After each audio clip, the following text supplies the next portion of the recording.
Presidenta Boluarte, le agradezco el tiempo que le concede a la República para esta entrevista. Bienvenida. Muchas gracias por esta entrevista. Bienvenidos ustedes a la Casa del Gobierno. Gracias por la invitación. Hay muchos temas sobre los que hablar, pero bueno, hay uno que considero prioritario en estos momentos. Empiezo por acá y luego paso a otros. Tiene que ver primero con el carácter que pareciera estar tomando su gobierno, y lo digo con todo respeto, hay algunas señales que generan preocupación. Por ejemplo, hasta ayer por lo menos, la policía estuvo invitando a una denominada Marcha por la Paz, a la que usted también hizo mención, me parece que en Cusco hace unos días, a realizarse mañana. Finalmente, los mensajes en las redes sociales que invitaban a esta marcha por parte de la policía se borraron, pero la invitación ocurrió. ¿Le parece que ese es el papel de la policía, Presidenta? Sí. Mira, en primer lugar, efectivamente, en parte de su pregunta he estado en el Cusco y hablé sobre la Marcha de la Paz. Y estas marchas de la paz que se iniciaron en mitad de la violencia, ya todos sabemos desde qué fecha, y hasta ahorita que están casi como en tregua, la Marcha por la Paz la iniciaron en mi tierra, en Abancay, en Apurímac.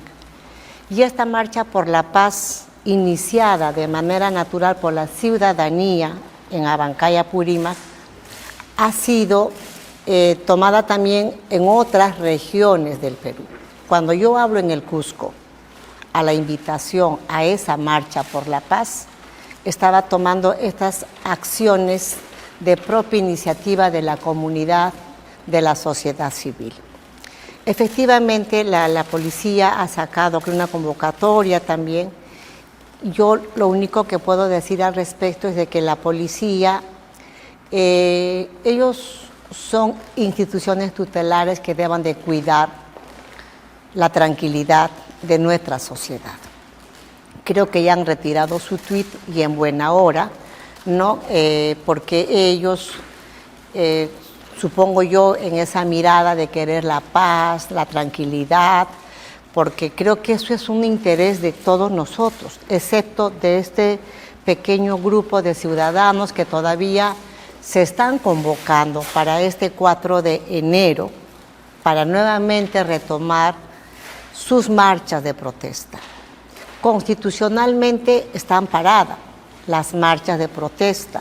Reitero, yo también fui en algún momento parte de esas marchas de protesta, pero nunca salimos en aquella época, y ahora yo llamo también a las personas, a las organizaciones que van a salir este 4 de enero, que salgan al amparo de la Constitución, que sean marchas pacíficas, que no generen, perdónenme, para terminar la idea, que no generen desorden, que no generen caos, que no generen incendios, toma de carreteras. Eso ya no es marcha en calidad de protesta.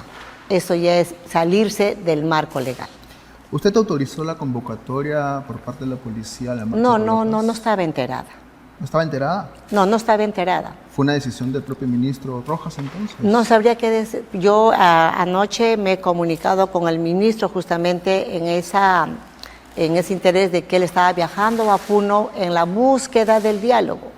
Nosotros no nos vamos a cansar como ejecutivo de buscar los espacios de diálogo.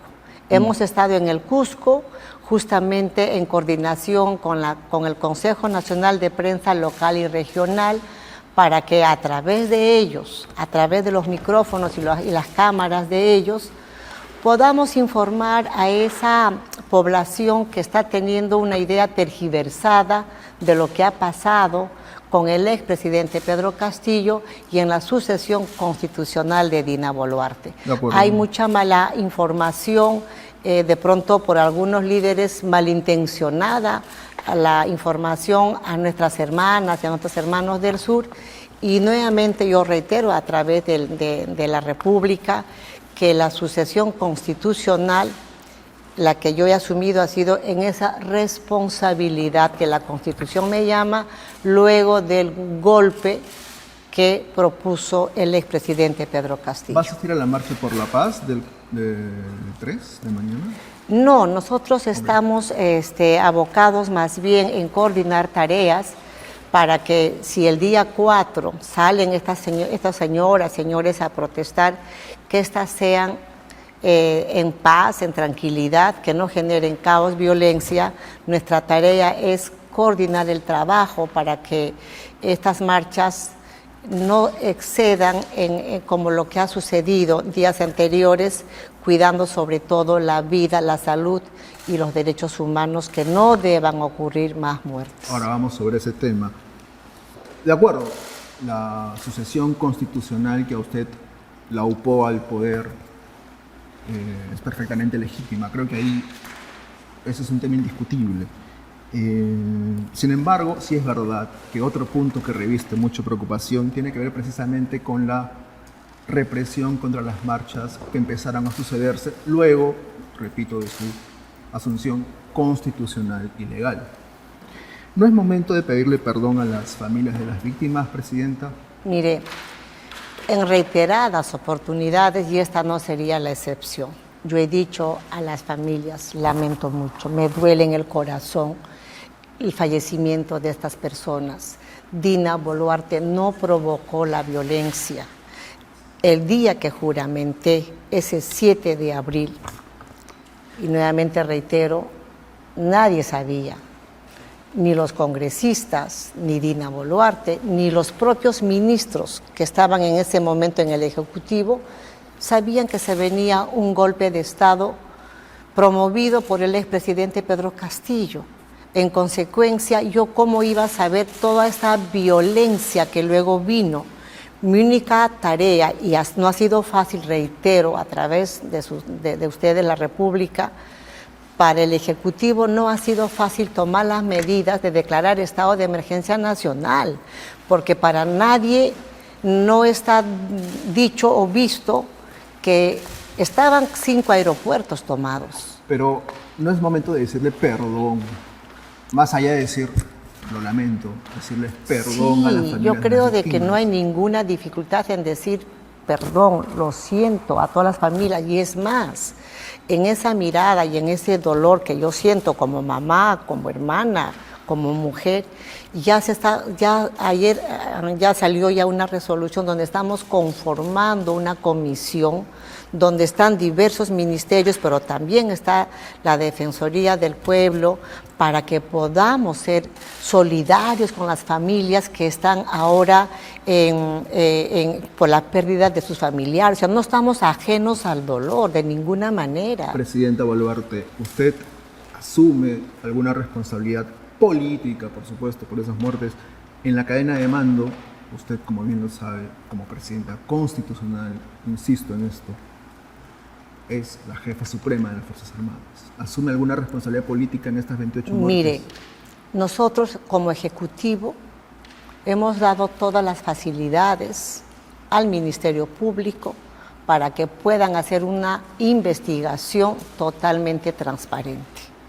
Y es más, mañana hay un evento en el Poder Judicial en el cual yo voy a tratar de seguramente en ese intervalo de que nos vamos a encontrar con las diversas autoridades, de tener una pequeña comunicación, dada la situación del evento de mañana, con la fiscal de la Nación, para que se pueda avanzar en el tiempo más prudente la investigación, y se tendrá que identificar de manera personal la situación de cómo es que han surgido estas muertes, porque han habido disparos, hay policías que están graves por disparos de bala. Entonces, que se investigue de dónde han venido, porque lo que hay que dejar bien claro es que la policía y las Fuerzas Armadas, si bien es cierto, han salido a proteger la vida y la tranquilidad de 33 millones de peruanos, también nos hemos enfrentado a organizaciones como el narcotráfico y la minería ilegal. Y ellos pues no son personas que caminan con banderas blancas. Yo creo en los derechos humanos de todos, y creo también en los derechos humanos de los policías y de los miembros de las Fuerzas Armadas. y eso me parece muy bien. Solamente me permito recordarle, con todo respeto, que no hay ningún fallecido ni de las Fuerzas Armadas ni de la policía, y menos mal. Todas las víctimas son, lamentablemente, civiles. Y las cuales se tienen que investigar, y en su oportunidad, conforme diga el Ministerio Público, además del trabajo del Ministerio Público, nosotros, el Ejecutivo, a iniciativa de nosotros, hemos invitado a la Comisión de Derechos Humanos.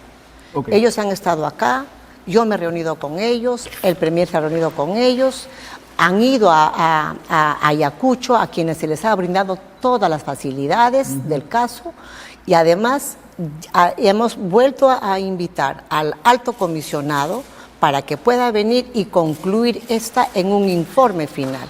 Entonces hay que esperar los resultados y los informes antes de estar queriéndonos encasillar en un tema de que ha habido un enfrentamiento y que la policía y las Fuerzas Armadas, esperemos las investigaciones y se sancionarán conforme a ley. Okay.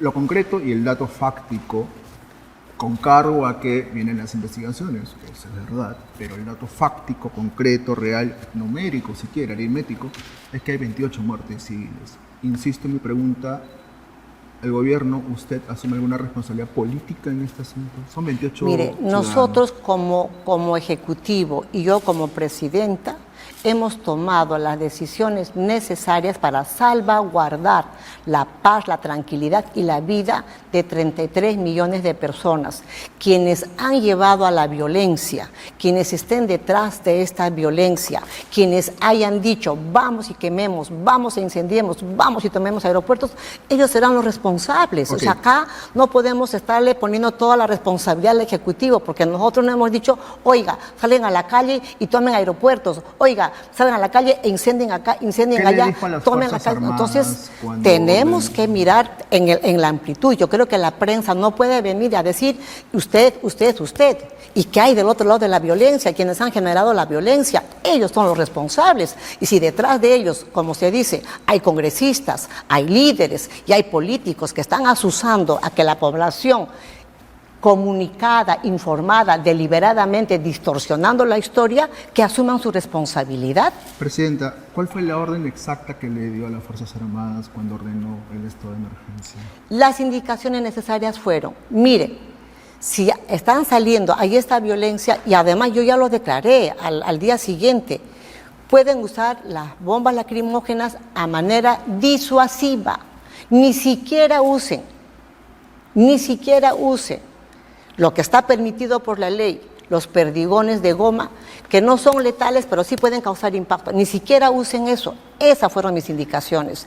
Y no solamente una vez, ahí están los WhatsApp, que yo me comuniqué con los ministros del momento, para que en cualquier momento se salvaguardara la integridad física de todas las personas. De acuerdo. El 14 de diciembre, Presidenta, visitando a un policía herido, usted dijo textualmente, eso ya no es protesta, eso es terrorismo. ¿Se reafirma en esta afirmación, Presidenta? Mire, lo que pasó con este policía fue en Chincheros. Sí. Y yo le pregunté al policía si le pregunté qué tiempo había trabajado en Chincheros. Y él me dijo 4 años, porque era foráneo, no era chincherino, no era purimeño. Comprendo. Y yo que vengo de un pueblo, Chaloanca, cuando el policía era foráneo, mi pueblo lo acogía con cariño, y no solamente al policía, al médico, al profesor, al que fuera foráneo, lo acogíamos con cariño, y le pregunté eso bajo mi experiencia de vida. Le dije, pero ¿y cómo es que te han atacado los mismos de Chincheros? Y lo que el policía me contestó, me dijo, es que no eran los de Chincheros. Más bien, cuando me estaban arrastrando a un lugar que no sabía dónde, son los chincherinos que me han rescatado. Entiendo. Los que han venido son del lado del Brain.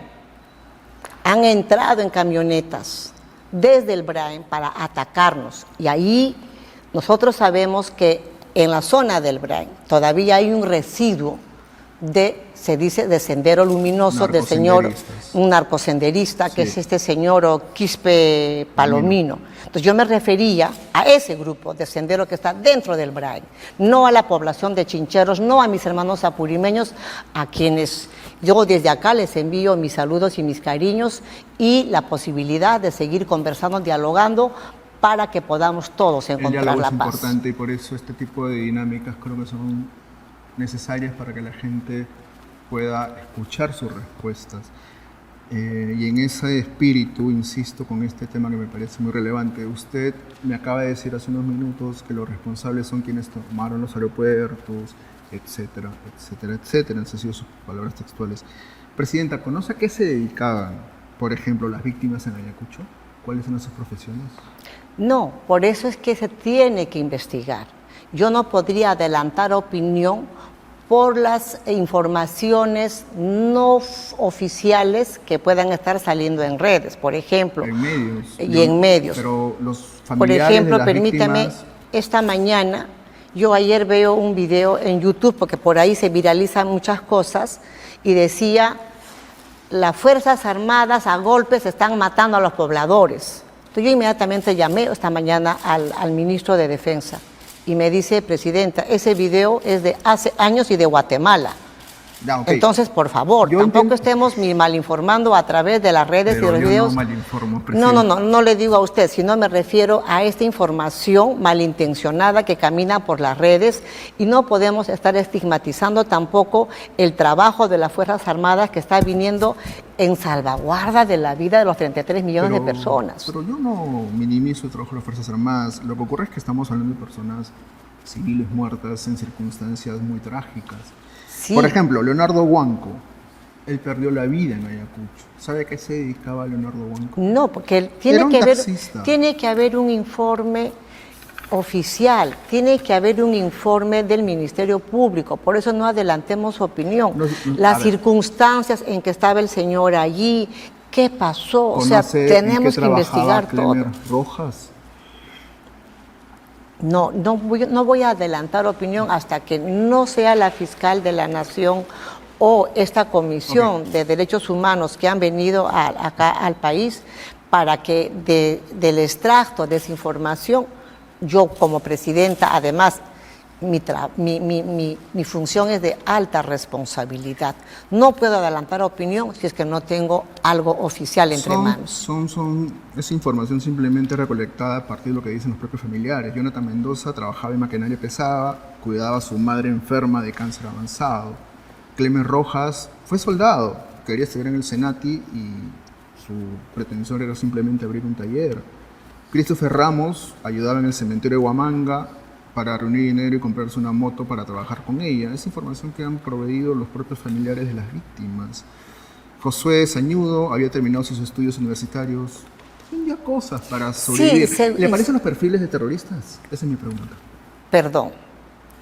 Yo en ningún momento he dicho, y no le acepto la pregunta, señor periodista, que usted ponga palabras de Dina Boluarte de haber dicho a las personas y víctimas terroristas. En ningún momento he dicho eso, y no le voy a permitir que usted me haga ese tipo de preguntas de carácter, que quiera poner palabras en mi boca que no le he dicho. Pues yo no he puesto palabras. No. Usted me acaba de preguntar si ellos son terroristas. Yo en ningún momento he dicho que ellos sean terroristas. No, en ningún momento, señor periodista, y con el respeto que usted también me merece, no le acepto ese tipo de pregunta. Discúlpeme usted. Para mí son ciudadanos civiles, cuyas muertes se tienen que investigar conforme el marco legal. Ahora, aquí nadie está diciendo de que no se va a investigar como debe de ser, y aquí nadie está diciendo que nos ponemos de espalda frente a esa realidad. Ocurrieron las muertes. ¿En qué circunstancias? Esas se tienen que investigar. De acuerdo. ¿Y qué me puede decir, por ejemplo, del caso de Edgar Prado? Habrá visto el video. El señor mecánico, le recuerdo, el señor mecánico que está ayudando a una víctima, y se ve el video difundido por Reuters, la cadena internacional, donde se le ve acribillado, porque es muerto por balas. Aparentemente proviene de la vereda del frente. ¿Qué se puede decir sobre una prueba de esa magnitud, presidente? Mire, esa misma pregunta me la hicieron en el Cusco, y le voy a responder tal cual. Es doloroso. Las imágenes es muy doloroso. La fiscalía tendrá que investigar de dónde vino la bala, por qué en esa circunstancia, qué pasó. Se tiene que llegar a la verdad, se tiene que llegar a la verdad. Nosotros desde el Ejecutivo, no, al contrario, vamos a dar todas las facilidades del caso. Si es que necesitan mayor presupuesto para que puedan llegar a la verdad y en el tiempo rápido, pues le vamos a facilitar el presupuesto que la Fiscalía lo requiera. Usted es una persona de la sierra y debería haber, me imagino yo, también estar muy prevenida de lo que significaba, por ejemplo, para la gente de Ayacucho, mandar el ejército a Ayacucho. Como usted bien sabe, sufrió muchísimo la insanidad terrorista, pero además estuvo en medio de los fuegos. No fue una decisión la de mandar el ejército precisamente a Ayacucho, demasiado precipitada, Presidenta. A ver, mire, el ejército no solo ha salido a la zona de Ayacucho, ¿no? Por eso creo que las preguntas no tienen que estigmatizarse en un lugar. Sé, y lo digo como provinciana que usted me dice, en las épocas de los 80, de los 90, cómo empezó Sendero Luminoso a matar civiles, a matar alcaldes, a enterrarlos vivos, a matarlos a pedradas. Tal cual. Inclusive mi familia ha sido víctima de esa época de terror y duelen hasta ahora. Y creo que Ayacucho, por eso yo en un momento digo, el Estado está en deuda con el país frente a esa situación de terror que vivió el Perú y sobre todo Ayacucho. Hasta ahora no se encuentran el cuerpo de los desaparecidos. Las reparaciones civiles no se han cumplido. Por lo mismo, ¿no le parece que fue un poco precipitado? Por lo mismo, para que no suceda, porque acordémonos que en la época de los 80 y de los 90, la violencia que en su momento salió en el Acuerdo de la Verdad y todo, fueron los mismos senderistas que han desaparecido a muchas personas. No estoy diciendo por eso de que habría que mandar a las Fuerzas Armadas para poder repeler contra contra la población civil de Ayacucho. El ejército ha ido para cuidar el activo crítico que era el aeropuerto de Ayacucho, que estaban a punto de tomar la Ayacucho. Además, la información que nos llegó, por eso digo, se tiene que llegar a la información extraoficial que me llegó, es que habían como 200, 300 personas en la plaza de armas de Ayacucho. La policía los rodeó para mantenerlos ahí tranquilos para que no puedan generar mayor destrozos, pero de un momento a otro aparecieron como 3.000 aproximadamente, un poco más, rumbo a la toma del aeropuerto de Ayacucho. La única forma para poder nosotros llegar a Apurímac, que estaba incendiándose Apurímac, ya no había forma del aeropuerto, hasta ahorita no podemos entrar a Apurímac por el aeropuerto, era el aeropuerto de Ayacucho, para que podamos llegar no solamente con apoyo hacia Apurímac, sino también al mismo Ayacucho. Comprendo. Entonces, el ejército estaba protegiendo el aeropuerto de Ayacucho. El ejército no sale a la población. Por eso digo, si es que han habido excesos en estos disparos que se ven en los videos y demás, se tendrá que investigar, se tendrá que llegar a la verdad. Ojalá que así sea, Presidente. Y así va a ser, créanme, de que como mujer, y nunca le he mentido a la población, siempre les he dicho la verdad. Aquí nos vamos a tener que reunir con el Ejecutivo. Y ahorita yo ya me reuní esta mañana muy temprano con el ministro de Defensa, con el del Interior, para indicarles que si a partir del 4 van a salir ciudadanas y ciudadanos, lo primero que se tiene que proteger es la vida y la salud. No va a haber más muertes a partir del 4. No tiene que haber. No tiene que haber. Por eso yo llamo a la población, salgan a protestar, pero tampoco se va a permitir que hagan vandalismo. No pueden seguir bloqueando carreteras, no pueden seguir saqueando negocios. Apelo a su lectura de la realidad, a su olfato de política. ¿Por qué cree que la gente sale a protestar, Presidenta? ¿Ha tratado su gobierno de usted entender las razones? Quizás, y esta es una pregunta de mi parte, quizás no están leyendo con ojos equivocados las razones de las movilizaciones, quizás con muchos ojos en el pasado. Mire, hay demasiadas demandas insatisfechas. Demasiadas demandas insatisfechas. Y a manera de que esas demandas insatisfechas no fueron atendidas, y lo tengo que decir, en el gobierno del expresidente Pedro Castillo, hubieron demasiados consejos descentralizados.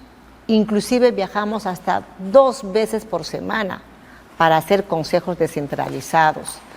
Todos los ministros allí, con los alcaldes, con los gobernadores, los alcaldes distritales, provinciales, venían con una lista de demandas insatisfechas de años atrás. Pero venían y le decían allí a ese ejecutivo que estaba con ellos: me falta agua, me falta pistas, me falta desagüe, me falta agua para la agricultura, que mis escuelas están cayendo, que no tengo postas médicas.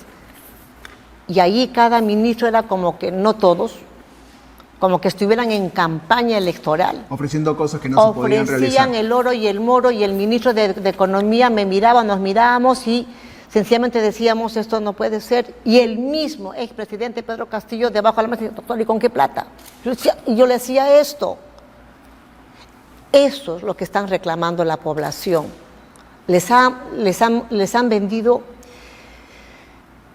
expectativas no cumplidas. Sin embargo, señor periodista, lo que yo quiero mandar este mensaje a la población peruana, sobre todo al sur del Perú. En este gobierno de transición de año y 9 meses aproximadamente, permítanme llegar a ustedes, conversar con ustedes, así como ya me he sentado con el gobernador, ya no electo, sino juramentado, de Ayacucho, de Arequipa. Estamos conversando con el de Apurímac para que podamos resolver prioritariamente aquellas obras que sí las podemos ejecutar, destrabar aquellas obras que van a beneficiar a la población peruana, pero dialogando. No podemos estar enfrentados, porque la población ahora que está saliendo a marchar, o los que han salido a marchar, en ninguna de las peticiones habían reclamos no atendidos de programas sociales. En ninguna, todos eran políticos. 1, adelanto de elecciones. 2, cierre del Congreso. 3, asamblea constituyente. 4, renuncia de Dina Boluarte. Y 5, liberación de Pedro Castillo. Se conoce bien la plataforma de lucha. Es que son 5 puntos que han planteado y todos lo planteaban lo mismo. Por eso digo, detrás de estas marchas, ¿quiénes están? ¿Qué intereses tienen? De acuerdo. Porque no es la población en general, que ellos salen seguramente a marchar y dirán: quiero agua, quiero desagüe, quiero educación, quiero mejores apoyos a los programas sociales. Pero eso no está en la plataforma de lucha de estos señores políticos que están detrás de estas marchas. Y hay que decirlo también así, con todas sus letras. Quizás se está rodeando de gente que le está haciendo ver un poco la realidad de una manera no precisa. No sé, es una intuición. Por ejemplo, usted ha nombrado al señor Juan Carlos Liendo Connor, por recomendación de alguien que no se ha identificado todavía, como jefe de la DINI. El señor Liendo es alguien que cree realmente que hay un plan terrorista para capturar el poder, ¿no? Pocas horas antes de su designación como jefe de la DINI, y acá lo tengo notado, cuando le pidieron que opinara sobre las protestas en distintas partes del país, él dijo textualmente: en cada lugar donde se ataca a la policía y las Fuerzas Armadas hay un objetivo político y eso se llama insurgencia terrorista. ¿Usted está de acuerdo con esa afirmación? De ninguna manera, y por eso vamos a hacer reajustes en la Dirección Nacional de Inteligencia. ¿Lo va a sacar el señor Liendo? Estamos viendo esa probabilidad. Presidenta, con todo respeto, ¿teme en algún momento que a usted le investiguen por esas muertes? No. ¿Por qué? Porque nosotros hemos actuado dentro del marco constitucional y dentro del marco legal. En consecuencia, mi responsabilidad como presidente es salvaguardar la vida de los 33 millones de personas.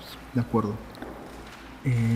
Usted ya me ha dicho que no se van a sumar o espera que no se sumen más muertos a partir de la protesta del No, miércoles. no tiene que haber. Por eso que yo llamo a mis hermanas de Puno, a mis hermanos de Puno, de Apurímac, de Arequipa, de Cusco, de Huánuco, de Ayacucho.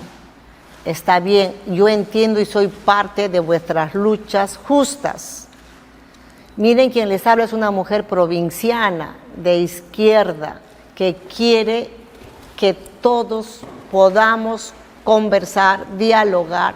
No tengo otro interés en mis manos más que resolver aquellas necesidades no resueltas durante todo este tiempo. Permítame llegar. Nosotros no nos vamos a cansar, señor periodista, de seguir tocando puertas para el diálogo. Vamos a viajar a Cusco, vamos a viajar a Puno, vamos a viajar a Arequipa, a Apurímac. Los ministros siguen trabajando en esa búsqueda del diálogo. Seguramente y con justa razón, entiendo, y con justa razón, ellos todavía están un poco intransigentes al diálogo porque el mensaje que les ha llegado a ellos, conforme algunos hermanos de ese sur del Perú me han dicho, es que dice que tú has dado el golpe de Estado a Pedro Castillo. Es que eso les han dicho. Y eso es falso totalmente. Al contrario, yo fui la que hasta donde pude, hasta donde se me permitió, quise recomendar al presidente que no dé esos pasos en error. Por eso yo le he insistido. Yo soy plenamente consciente de que su llegada al poder es plenamente constitucional. Así es. En eso estamos de acuerdo. Lamentablemente lo que se ha generado después de esta asunción, como repito, constitucional, es terrible, ¿no? Presidenta, la izquierda en el Congreso la cuestiona ácidamente, usted lo sabe bien.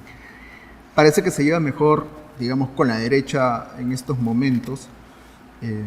Por cierto, derecha que a usted la terruqueaba y que la acusó de ser parte además de una maquinaria fraudulenta para ganar las elecciones.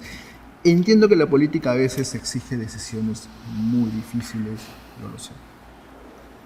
¿Pero se siente a gusto en esta compañía, presidente? Mire, también se me ha dicho que tengo pacto con la derecha, que he acordado antes con la derecha. Estos señores, todavía los considero mis compañeros ¿De partido? De izquierda, no de partido porque son diferentes partidos, no, me acusan de eso. Yo les diría a ellos, ¿y con votos de quién vacaron al expresidente Pedro Castillo? ¿Acaso no fueron con los votos de la izquierda?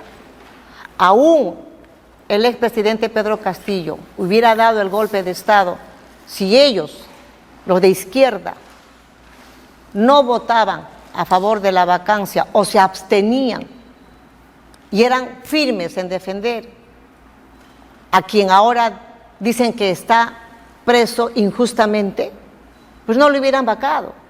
Entonces la respuesta tienen ellos, no Dina Boluarte. Yo no tengo ningún pacto con absolutamente nadie.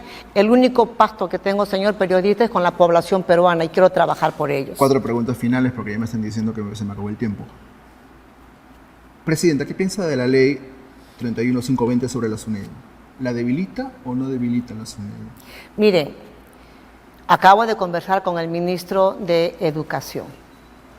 Lo que, de mi perspectiva, como alumna que vengo de una escuela fiscal, donde las paredes de mi colegio eran de adobe, sé la calidad de la educación que tenemos que dar a nuestros chicos, a nuestras niñas, a nuestros niños. Porque si retrocedemos en el tema de la calidad de educación, no estamos apostando por una educación de calidad. Acá es mi posición es firme, la educación con calidad por delante. Eso implica desde kinder, desde primaria, desde secundaria y universidad. No vamos a retroceder en ello. El ministro, acabo de conversar con él. ¿Con el señor Becerra? Sí, le acabo de decir, ministro, el día 4 de marzo vamos a volver a clases a nivel nacional. Para esa fecha, usted tiene que haber garantizado la infraestructura educativa, la currícula totalmente de acorde a la historia y cultura de nuestros pueblos. Tercero, el Internet a nivel nacional. Y quinto, tenemos que ver de que nuestros profesores tengan el horario, porque hay programas, por ejemplo, en la selva. Yo estaba hace poco en Cintico y la presidenta de la PAFA se me acercó y llorando me dijo, ministra, estaba como ministra del MIDIS, acá hay un programa de que vienen 15 días los maestros y 15 días los niños van a su colegio. Pero de estos 15 días, los profesores vienen 8, no están. Y los niños en sus casas, si no tienen material educativo, no tienen internet, no tienen cómo investigar los proyectos que les envían, ¿qué hacen 15 días en casa sin saber qué hacer? Entonces tenemos que hacer de que en otros lugares sí funciona. Por ejemplo, yo he estado en Puno, en la misma calidad de estudio, 15 días acá y 15 días en casa. Por ejemplo, allí los chicos estaban muy bien preparados y bien capacitados, con capacidad de investigar, de discutir. Lo que sí noté, por ejemplo, y ahí tenemos que trabajar duro, las residencias donde están durmiendo tanto jovencitos como señoritas, es totalmente deficiente. Las señoritas estaban en una habitación más chica que esta, con 20 camarotes ahí adentro, ni siquiera tenían un ropero donde colocar su ropa, sino en bolsas sobre cada uno de sus camarotes, la ropa de las señoritas. Ni siquiera tenían una mesa donde trabajar. Eso tenemos que corregir y a eso quiero apostar. Por eso cuando digo quiero volver a Puno, yo he trabajado mucho en la localidad de Puno siendo ministra del Ministerio de Desarrollo e Inclusión Social. Por eso digo, es momento de bajar aquellas protestas, de apostar por aquello que no se ha resuelto. Una de ellas es la educación, la salud. La salud. Bueno, el suyo es un gobierno de transición que tiene un horizonte corto. ¿Qué espera conseguir al final de su gestión, Presidenta? Miren, y los ministros lo saben, les hemos dicho, tenemos que tener el inventario, entre comillas inventario, el antes. Y cuando entreguemos el mandato, el después. Y podremos decir a la población peruana, así como lo estoy mirando a usted de manera directa y a la población peruana de manera directa y con el corazón en la mano, misión cumplida, porque he resuelto esto, he resuelto esto, he resuelto esto. Y cuando digo esto será educación, salud, el tema del agua, que están muriéndose los animales porque no tienen agua. La ministra de Agricultura tiene la tarea de hacer siembra y cosecha de agua, tener que regresar a lo que eran las jochas. Y eso es posible hacerlo porque nosotros desde Foncodes, cuando era ministra, lo hicimos. En Foncodes no hemos necesitado que llegue la uria. Hemos tenido toneladas de compost preparados por los mismos agricultores y sacan productos orgánicos al mercado, productos orgánicos que inclusive se quitan en el compra-compra y productos orgánicos que están sobrevalorados porque son orgánicos, no tienen pesticidas. O sea, ¿es posible trabajar eso? Sí, pero en paz y en calma. Si la situación social no mejore con esto a cabo, pediría que las elecciones generales adelanten todavía más al 2023? Mire, cuando yo quiero aclarar acá, cuando juramente el cargo tiene que jurar dentro del marco constitucional y no puede jurar. Lo explicó, por eso lo hizo hasta el 2026. Correcto. Luego se dijo adelanto de elecciones en esta plataforma de lucha de la población y dijimos correcto. Nosotros de manera responsable, haciendo calzar los espacios y los tiempos para que sean unas elecciones legales, idóneas, reconocidas nacional e internacionalmente, calzaba a abril del 2024. Sin embargo, convocamos al Consejo de Estado, a donde vino el presidente del Jurado Nacional Electoral invitado, y él coincidía con nosotros, decía, eso calza como anillo al dedo. Había un proyecto de ley del Congreso que era al 2023. ¿Y cuál era la fecha? Primera vuelta, diciembre del 2023, a febrero la segunda vuelta, y mientras impugnaciones y demás, se estaría llegando a abril-mayo del 2024. Entonces, el Jurado Nacional Electoral decía, si es que el Congreso acorta sus plazos, podíamos estar llegando a eso, pero va a ser demasiado apretado. Hay una votación que ya se dio en el Congreso, y yo espero que en la segunda votación Se reafirme. se Pero reafirme mi tal pregunta fue, situación. si la situación social no mejora, no le estoy diciendo el mal, yo quisiera que mejore, pero si no mejorara, ¿usted propondría al Congreso adelantemos el 2023 porque esto no va para más? Mire, nosotros ya lo hemos dicho hace poco en una conferencia de prensa. Al 2023 o 2024, y si es que hay que adelantarla al 2023 para que la población se tranquilice, es el Congreso que tiene que resolver, porque ellos son los que tienen los votos, no nosotros. Nadie se está aferrando al cargo de presidenta de la República. Y lo he demostrado con mi desprendimiento cuando dije, no voy más en el gabinete de Betsy Chávez. Me estaba quedando en el cargo de vicepresidenta, ahí tiene mi carácter de desprendimiento. No tengo ninguna intención ni ningún interés de quedarme en la presidencia de la República. Estoy acá por mandato constitucional asumiendo mi responsabilidad como tal. Presidenta, le agradezco mucho el tiempo y por esta entrevista entretenida e intensa por momentos. Estoy seguro que quienes la vean y quienes la lean van a poder sacar conclusiones. Sí, yo solamente importantes. quiero terminar con esto, señor periodista, decirle a mis hermanas y hermanos del Perú entero. Sumagliatan yankasu, ama fiñacuspa, ama suaspa, ama yuyaspa, ama caspa. Tocoisunjuy wamunacuichis. Gracias. Presidenta, ha sido muy amable, gracias.